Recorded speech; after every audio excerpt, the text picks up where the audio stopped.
The great thing about Superman is even when you can juggle stars, Lois Lane can undermine them with one cruel word. And that was what was powerful about it for me, was the fact that's why we made him even more powerful than ever, because everybody kept saying, you can't write a Superman story, because if he can do anything, then what conflicts are there? And I thought, well, emotional conflicts, the biggest ones, the things we all understand. Superman is boring.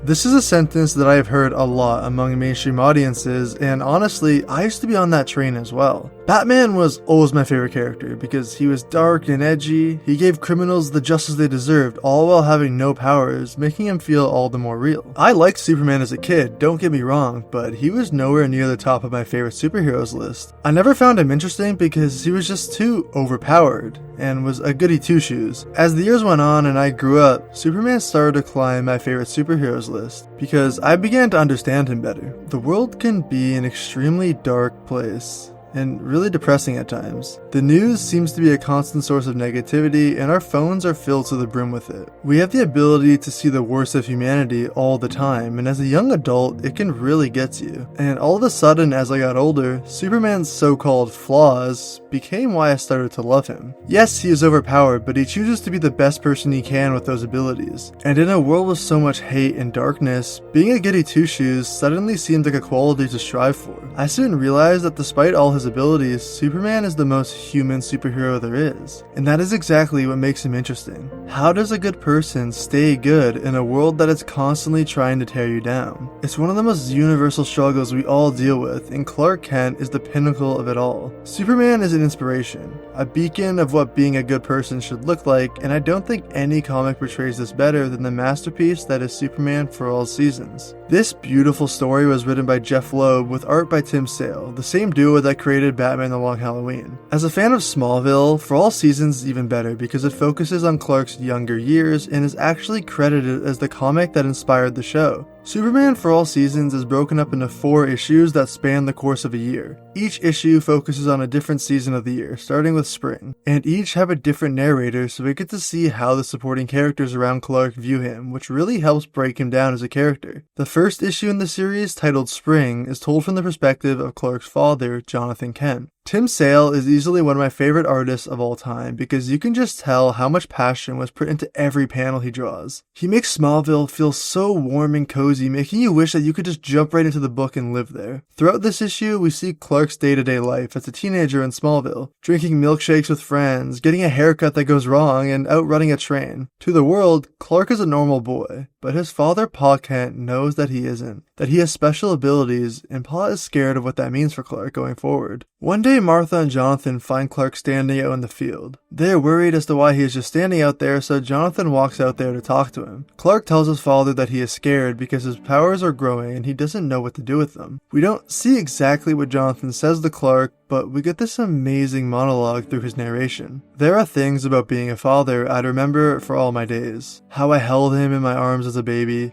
Awkward to start, like carrying a chicken, and then finally getting the hang of it. The morning I found him standing up in his crib for the very first time, just busting with pride with a smile as big as the moon. Watching him push back the screen door and toddle out on his own into the yard. Talking to the dog and the ants on the porch swing. The more I thought about those things, the more I thought about Clark being a normal boy. But my son could bend steel in his bare hands, and as much as I wanted to tell him that all the answers in this life and the next could be found in Smallville, all I could promise Clark was that his mother and I would love him, always. As Martha watches from the front porch, she sees Clark and Jonathan embrace each other and she wipes a tear away from her eye. Days later, the wind in Smallville starts to pick up and Clark comes face to face with the tornado. The tornado rips through Smallville, heading straight for a man standing at a gas station. Right as the twister hits the gas canister and explodes, Clark jumps on the man and saves his life. Jonathan marks this as the moment that Clark became a man. Clark wishes that he could have done more.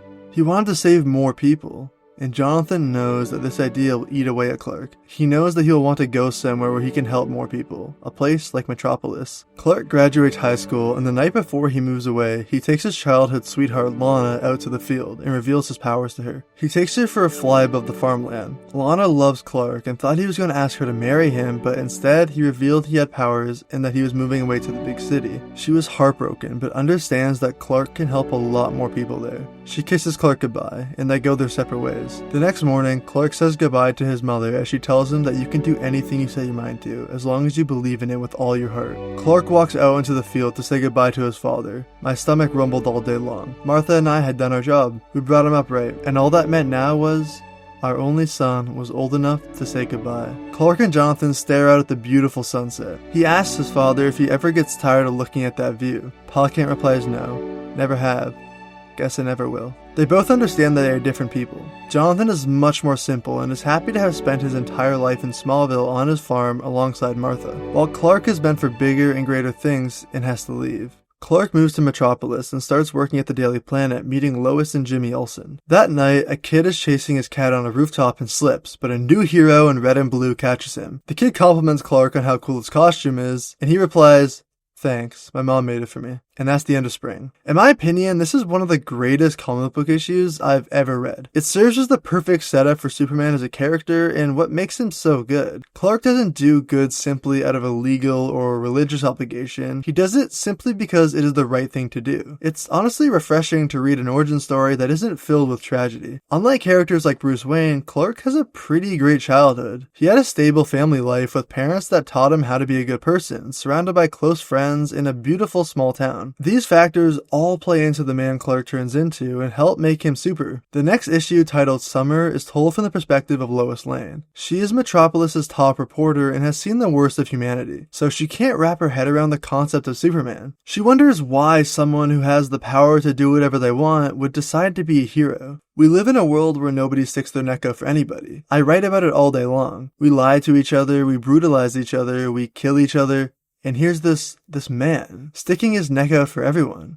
Way out. Lex Luthor at this point is already an established figure in Metropolis and hates Superman just for existing. Lex is supposed to be the favorite son of Metropolis, but along comes this younger, more attractive man who has all the power money can't buy and chooses to be benevolent with it. There's this really great scene where Superman stops these terrorists who are planning on bombing the city with a submarine, and they hold Lois hostage. Lex tries to impress her and assert dominance, telling her not to worry and he can handle it because he can negotiate with anyone, even terrorists. But before he can even finish the word terrorist, Superman uses his speed to take the gun out of the terrorist's hand and crush it. Lex offers her a ride, but she says she already has one, and Superman flies her back to the Daily Planet. And this is where she falls for him. My favorite part of this issue is when Clark goes back to his apartment that night. Lois narrates, fantasizing about what Superman does when he isn't saving people. She imagines some grand thing, but in reality, Clark is sitting on his bed alone in a dark apartment, eating a peanut butter sandwich. He looks over at his graduation photo and decides to fly back to Smallville. Like so many of us have experienced when we move to a new city or a new place, we feel homesick. Clark finds his father out in the fields and Jonathan asks if he can stay for supper, before Clark even announces that he's there. Because as Jonathan says, he would know his son's footsteps anywhere. For All Seasons is a really good exploration of growing up and how time passes. As Clark spends a bit of time in Smallville, he slowly realizes little things that are different. Lana has gone off somewhere he doesn't know. His close friend Pete is more resentful since Clark has gone off to the big city, but he is still stuck in Smallville. And later in a different issue, we see something similar as the old men who were always at the diner playing cards start to get older and one of them dies. Clark sits down with his mother and tells her, "It's just, even with all the good I've done, sometimes I seem out of place in the city.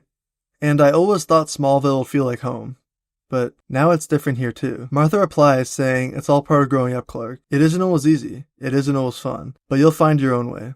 You always have." Later in Metropolis, there's a giant fire at a chemical plant. Lex bots are deployed to help, but they don't do a good job, being lazy and not fully checking the building for trapped survivors. Lois narrates about the event, calling it a circus and complaining about how Lex never gives her a good story. It's just more corporate robots making a routine appearance. Until Superman returns to Metropolis and does it right. He throws one of the Lex bots away and uses his breath to find a woman trapped behind the fire. He saves her and puts the fire out all on his own. "This is a job for Superman," says Lois. In the following issue titled Fall, we see the story through Lex's perspective. He narrates about how much he loves Metropolis, how he has done so much for it and climbed to the top of the power food chain. No one dared to oppose him for years, and all of a sudden there's this man who breaks all those norms. Lex feels threatened by Superman and wants him gone. As Clark and Lois flirt in the office, Lois and the other Daily Planet reporters begin to faint. Clark is unaffected, but quickly realizes that all of Metropolis has been given a virus, and if they don't get a cure soon, they will all die. Lex is seemingly responsible as his office is conveniently immune to this virus. Clark has to ignore this for now though, as he is the only one rich or smart enough to produce a cure in time. This is all part of Lex's plan. He secretly took that scientist who Superman saved at the chemical plant and brainwashed her to be obsessed with Superman. But she is the one with the cure, so Clark flies her around the city and they release it into the atmosphere. Lex's plan works, and as Superman brings her back to his office, her heart suddenly stops. Lex designed it to be this way, but makes Superman think that her death is his fault, that he is too powerful and doesn't understand how fragile human life is. Lex wins and tells Superman to go back to wherever you came from before you fail us all. This incident really gets to Clark and he returns to Smallville with his head down. The final issue of For All Seasons, titled Winter, is told from the perspective of Lana Lang, Clark's childhood sweetheart. You really gotta feel bad for Lana here. She talks about how she had her whole life planned out. She and Clark were going to get married and they were gonna have a bunch of kids together. She wanted a full house of them after being an only child orphan her whole life, just like Clark. That night in the field back in spring, she could see how excited Clark was. She truly thought that he was going to ask her to marry him, but instead, he revealed his powers and that he was moving to Metropolis, turning everything upside down for her. As Lana narrates, we see what Metropolis looks like without Superman. We see the same boy chasing his cat on a rooftop, but instead of Superman saving him, there are Lex bots who are much more totalitarian. Back in Smallville, Clark finally sees Lana again, and the two catch up as they make snow angels and walk around the town. She stays over at his place for dinner, and as they're all eating, the police chief knocks on the door, warning them about the weather and a potential flash flood. The next morning, the Kents and Lana pack their bags and get ready to drive to the church, which is the safe area for the flood, while Clark puts on his costume to go help people left behind in the town. Before he leaves, Lana explains to Clark that what makes him so good isn't the costume or the powers, but it's the boy that she grew up loving, telling him to remember that that is who is in the costume. She kisses him goodbye and tells him to go be Superman. Clark flies around Smallville, saving people, and fills the cracking dam with trees. As he is doing this, Lana and the Kents drive over a bridge, but suddenly the water rises and it collapses. Jonathan and their dog Shelby fall into the water. Clark quickly arrives and frantically searches the water for his father. He spots his hand poking out of the water and saves him in a beautiful panel. Clark asks where the dog Shelby is, and Martha says that they are gone. But Clark hears something and flies over to a barking Shelby stranded on a rock. After his time in Smallville, Clark regains his confidence and heads back to Metropolis. That same damn kid falls off the building again chasing his stupid cat, and Clark cuts in front of the Lex bot, saving the kid. Then he says to the bot, "Tell Luthor I'm back." The kid tells Clark his name is Trevor, and he flies off saying, "Folks call me Superman." And that is the end of For All Seasons. This book is really special to me. I feel it understands the character of Superman so well and presents the story in a beautifully simple way to help the reader understand him even better. In my eyes, it is the most human Superman comic I've ever read. Smallville is just such a large part of Superman as a character, and it can get overshadowed by the big bombastic alien fights. Clark would not be the man he is today without the amazing childhood the Kents gave him. Being good is just something that comes naturally to him because of how he was brought up. It is all Clark knows how to do. If you are someone who hasn't read much Superman comics and maybe wants to start reading some because of the new James Gunn Superman film, I couldn't recommend For All Seasons enough. Clark is written perfectly, and it sets up the status quo for Superman as a hero. Working at the Daily Planet, his romance with Lois, his arch-enemy Lex Luthor. It's all in this book, while being told in the most human, relatable way possible. It is truly a masterpiece, and will never have you saying Superman is a boring character again. Because, if we're being honest,